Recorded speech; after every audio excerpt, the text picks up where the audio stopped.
नमस्ते भाई लोग, स्वागत बता रहा लोग के हमारे यूट्यूब चैनल RS फिल्मी पर। आज हम एगो ऐसन भोजपुरी मूवी के बारे में बात करे वाला बानी। भोजपुरी मूवी के ट्रेलर के बारे में, जौन की अभी एक दो दिन पहले ही आई रहे, तो हम मूवी के ट्रेलर के देखनी।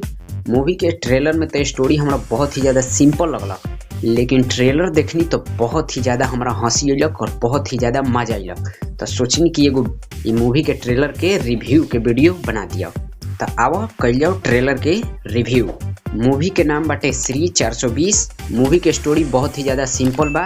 इंडिया के सबसे फर्जी जो आदमी रहे ओकर नाम तू लोग सुनने बार लोग, उनकर नाम रहे नटवर लाल, जो उनकी फेक कागज पत्र बना के लाल किला, ताजमहल और भारत के संसद भवन तक के ऊ बेच दिले रहन।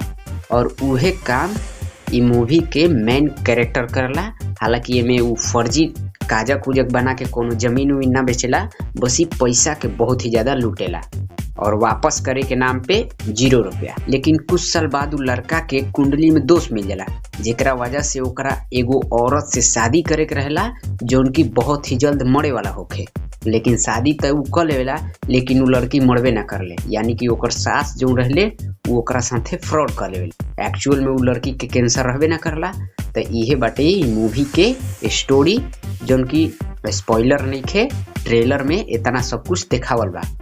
नटवर लाल से रिलेटेड जो मूवी के मेन कैरेक्टर बा, ओकरा प्ले के लिए बारे खेसारी लाल यादव, जोन की वो खुद के बतावेले कि वो नटवर लाल के गांव से ही बा। नीचे विश्वास तो वीडियो देख लो। नटवर लाल के गांव से बड़ा का दू घर बाद अपन घर बा।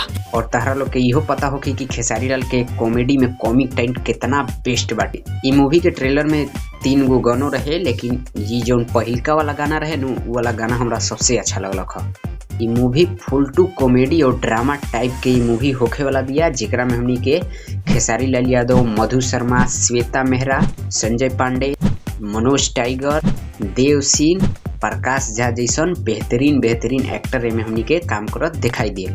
मूवी के प्रोड्यूसर मधु शर्मा और समीर आफ्ताब बारे ई मूवी के डायरेक्ट के बारे प्रवीण कुमार।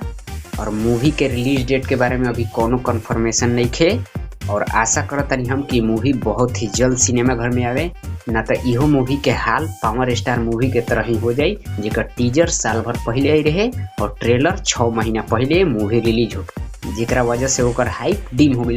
ट्रेलर आई रहे तो बहुत ही ज्यादा हाइप बन गई। ट्रेलर जब आई रहे तो मूवी के बहुत ही ज्यादा हाइप रहे, लेकिन इतना देर से रिलीज हुई तो मूवी फ्लॉप हो गई। आशा करतनी समझ गई हुई। बाकी मिलता नहीं नेक्स्ट वीडियो में।